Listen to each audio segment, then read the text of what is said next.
Scientists to restart what? CERN. Colliders. The hunt for dark matter. So scientists, folks, are hunting something. Esau, the cunning hunter. Now we're going to find out what dark matter they're out in space attempting to hunt. I wonder who or what is that dark matter? Could it be the same dark matter they're targeting here on Earth? Huh? Scientists to restart the CERN colliders for dark matter as of April 20th, brothers and sisters, while they're blocking out the sky. There's a lot of stuff going on out there. Look at this, fair use.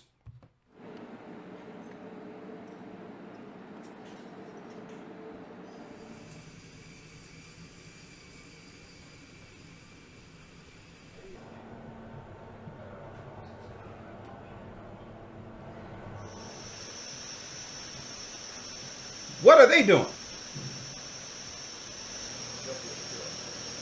Yeah, after 3 years of long shutdown, we are all very, very keen on getting the excavator running again. Of course, this comes with a certain sense of tension, nervousness. Is everything going well, and will it all work as we expect? There are always risks when you warm up and cool down a machine from room temperature down to minus 270 degrees, because materials shrink, etc., etc. Did all this go right? And this will only know in the end if the beam goes around. So that's a very, very exciting moment. Look at this, folks. What are they doing? What are they doing?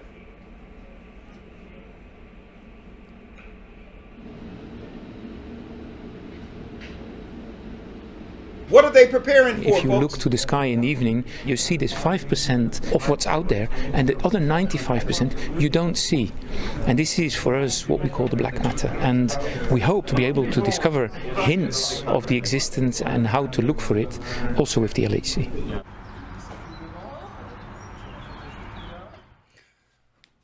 The CERN Control Center, folks, in a nutshell. When we reported on this in 2011, it was found that the CERN was a part, the missing part that they found for the original Tower of Babel, ancient technology, which is now on grid. But they're distracting us, right? Let's see what's going on. They're distracting us with everything on what we're seeing here on Earth.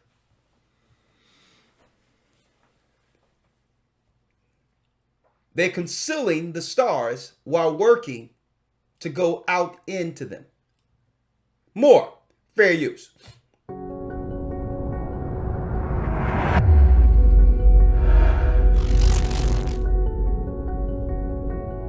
Science. Satanists. The James Webb Space Telescope, a $10 billion observatory that successfully launched into space on Christmas. $10 billion, folks. $10 billion for nothing?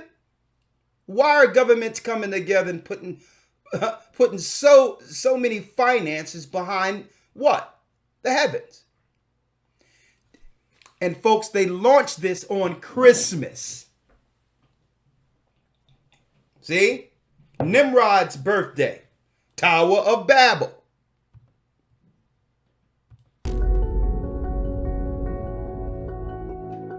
The James Webb Space Telescope, a $10 billion observatory that successfully launched into space on Christmas Day last year.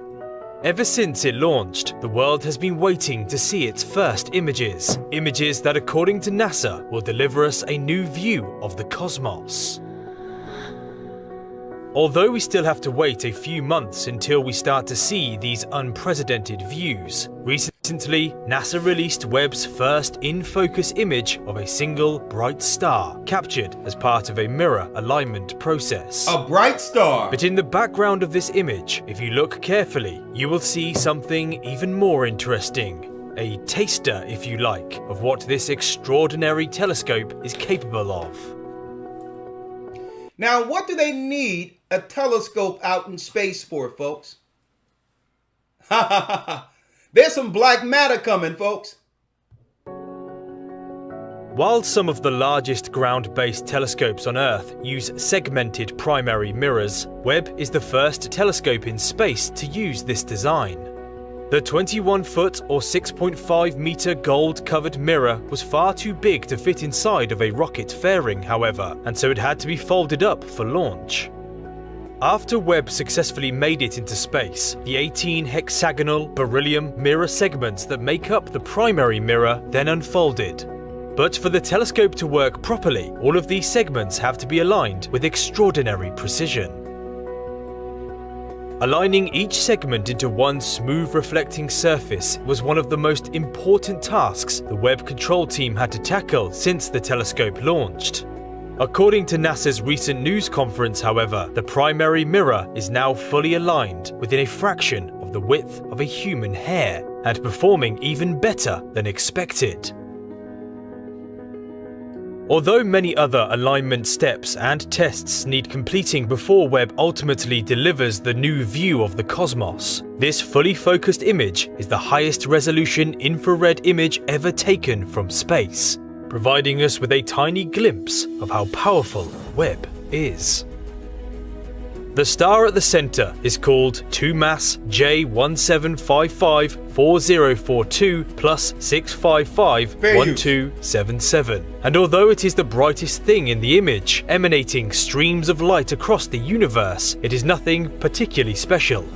It is just a generic, anonymous star with the right level of brightness used to make sure that the mirror alignment is precise enough. Oh, could this be an artificial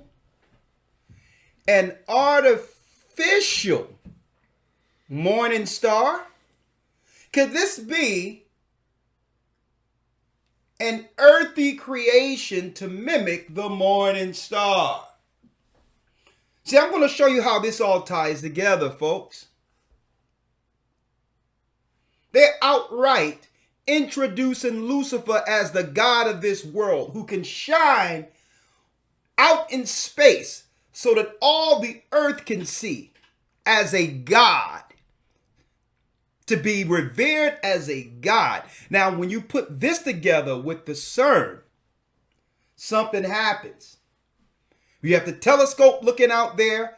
They already discovered the portals in 2012 all around the earth. I went into that in the academy. And on top of that now, the morning star not only is a telescope so that the earth can see that what the world powers under Satan has accomplished to some level what Lucifer promised. That's right. To one day be like a god, to be seen as a star in heaven. I'm going to show you all this, folks. A test star, if you like. A what? It's what A what? A what? the mirror alignment is precise enough. A test star, if you like. A test star, if you like. Man, when I seen this video just came out a month ago, folks. I was like, whoa. They're bold with this. And the scientists of the earth believe that they're going to accomplish Satan's mission to go out into the stratosphere, into the cosmos, to fight against God. They're looking to take the battle outside of earth into heaven, folks. Everything I'm mentioning right now was prophesied while they have you distracted down here with a cold, looking at each other, bumping into each other, confused out of our minds to how close we are to what? Christ is coming. It's what is surrounding the star that is interesting, the spray of tiny dots scattered across the background. Because these specks are distant galaxies billions of light years away that have never been observed before. These mysterious distant galaxies make this crystal clear image a so-called deep field image, which is an image that has captured the most distant objects in the universe. The Hubble Space Telescope requires days, sometimes weeks, to obtain some of its most famous deep fields, such as this one, whereas Webb will be able to accomplish the same results in just hours. The James Webb Space Telescope is designed to be 100 times more sensitive than Hubble, but the two observatories do not image in the same wavelengths. Hubble is an expert in mainly visible and ultraviolet radiation, while Webb operates in the realms of infrared. It's important to remember, however, that this is only a test image. The glorious vistas, such as those captured by Hubble over the last 30 years or so, will come later, once the observatory is fully operational. But even though it is a test, it does represent the beginning of what we will soon be observing.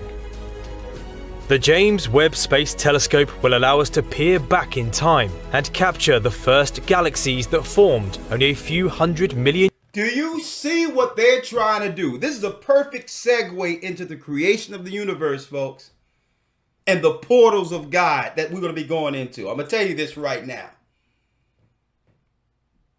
That's right, folks. They're looking to warp space and time with their machines to be able to go back in time.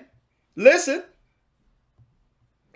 But even though it is a test, it does represent the beginning of what we will soon be observing.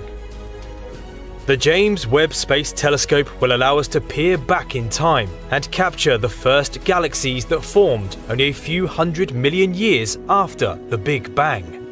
Now let me go back to that ladder, that arrow, the arrow there. 100 million years after the Big Bang. Let's go back to that arrow. Hey folks, you see where it says the Big Bang at? The Big Bang is whom the world deems to be God. That's the Big Bang. The Big Bang is when there was a war in the beginning that led to spirits being moved, beings being moved from the sides of the north into this realm. That's right. Dark and void, according to Revelation. According to Genesis, the first chapter, where it was talking about the void and the darkness. The Big Bang is code for God because what? Every action, there's a reaction. You cannot have a Big Bang without someone creating it or something creating it. They're talking about getting back to God. The first galaxies that formed only a few 100 million years after the Big Bang. Hold up, I gotta go right into this. I'm going right into it. Let me move this out of the way here. They're setting their nest amongst the stars. They have the whole earth distracted, under sin. And it's to a point where what? There's no resistance on earth against anything they assume at this point. They're in bold. Let me tell you, the scientists are emboldened in their initiatives now. There's no resistance on earth because there's not too many people out there who actually believe the record anymore, the Bible. But does the Bible gives us the understanding of the so-called science you and I today on this Sabbath just viewed? Folks, we as a church been keeping our eyes on this for a long time. You can't be talking about the Most High and Christ and the coming of Christ and not understand how things will unfold on earth and the prophecies of what the world powers would be doing on earth that would lead to what? The battle of Armageddon. I'm going into it right now, folks. Here it is. Setting their nest amongst the stars, and they're doing this right up under our noses.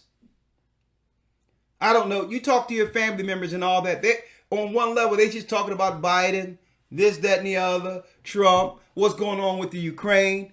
And guess what? The world powers are laughing at all of the people. They're laughing at you. They're handling their business. Their business is to serve their God and to do what? Set their nest amongst the stars, knowing that time has run out. Time has run out. And we're operating as if it hasn't.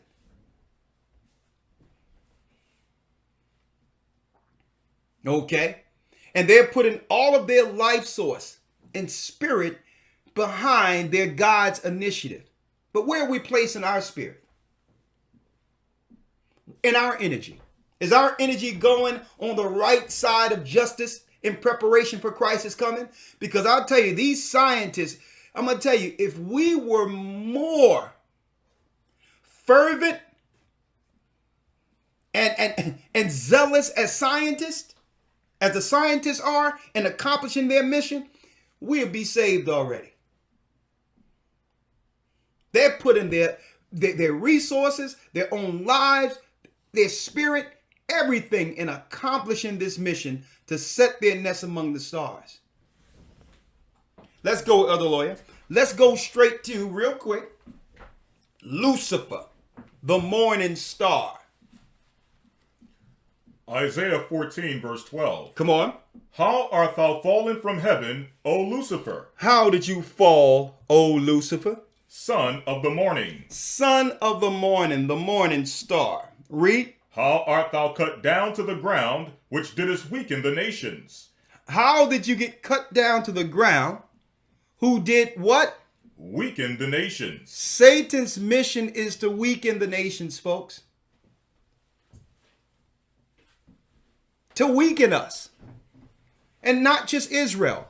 All races of people. It's his power to make them weak so that they could do what? Fall into what? A servitude mode. And look at this weakling who was hurled to this earth as a god. To put up mankind in a compromised, weak position when man was made and emboldened by God on earth to one day judge him. Read. 13. For thou hast said in thine heart, Listen to this. I will ascend into heaven. I will do what? I will ascend into heaven. I will ascend into heaven. No one understood how this could go down. No one understood the science that would be behind this particular prophecy. The materials in earth that would need to be used with people born in the earth, severed from other people to help him accomplish this. Literally. This is not metaphorical. This is literal. Read that last piece again, of the lawyer. I will ascend into heaven. I will exalt my throne above the stars of God. I will sit also upon the mount of the congregation in the sides of the north. The congregation in the sides of the north are who? Are what? The heavenly hosts. The heavenly hosts. And this is why when they put this telescope in the sky, NASA and others in the world powers who are waiting for this, said they were able to look into what? Look into the cosmos and see stars that the Hubble telescope could not see within 2 hours. Okay? The congregation of God are angels. I will do what? Verse 13. For thou hast said in thine heart, I will ascend into heaven. I will ascend into heaven. That's over the firmament. Read. I will exalt my throne above the stars of God. Come on. I will sit also upon the mount of the congregation in the sides of the north. Read. I will ascend above the heights of the clouds. I will be above the clouds in earth. The clouds are before the firmament, which is the what? The circumference or the sphere around earth, the firmament. Okay? Which separates what? The life in earth from the life outside of it. He said he would go above the clouds. Read. I will be like the Most High. I will be like the Most High. I will be like the Most High. Now, we all know how this ends. Even the fallen God the world powers worship understands what will come of this satanic plan. And we're going to talk about that today. We're going to keep it there real quick. Why are they going out there, folks? Why? Why are they out in space? Elder Lawyer, let's go to Jeremiah 31 and 31 real quick. Why are you out there? Get the precepts, Jeremiah 31 and 31. Jeremiah 31, verse 31. Come on. Behold, the days come, saith the Lord, that I will make a new covenant with the house of Israel and with the house of Judah. What do Israelites have to do with this?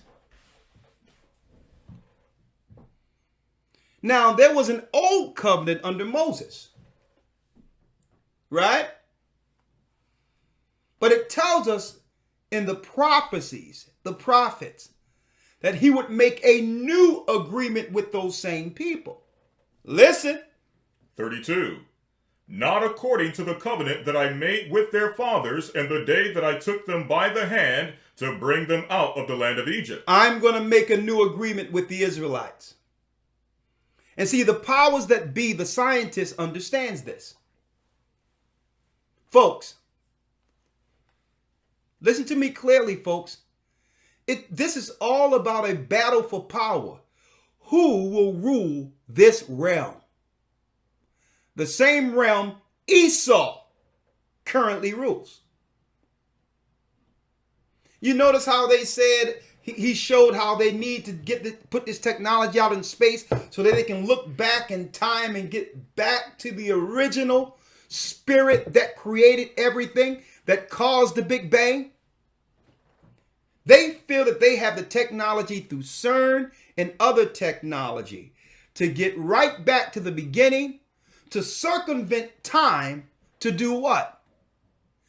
To change what happened in the beginning, folks. To change what happened. This is how insane this sounds. They have the technology and they believe they can accomplish this. That they can get, because the Most High is the great I am that I am. Time, he's out of time and space. He created that.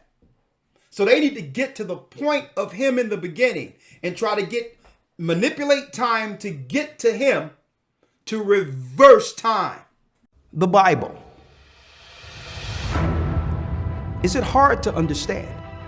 When it comes to reading the Bible, the first thing that comes to mind is the fact that this is the Word of God. The seals have been broken and the truth is here. And when we go throughout the scriptures, when we go throughout extra biblical records, we find that the language that God employed, that he used to create the heavens and the earth, was the Hebrew language. Christ said, I came for the lost sheep of the house of Israel. But yet no one, no religious leader, no religious church out there anywhere can now identify the 12 tribes of Israel. Can we? God is quite simple, but it seems as if man makes understanding him hard. What are those mysteries? The truth of your book. And the truth will make you free. The Hebrew and Bible Academy, you're invited.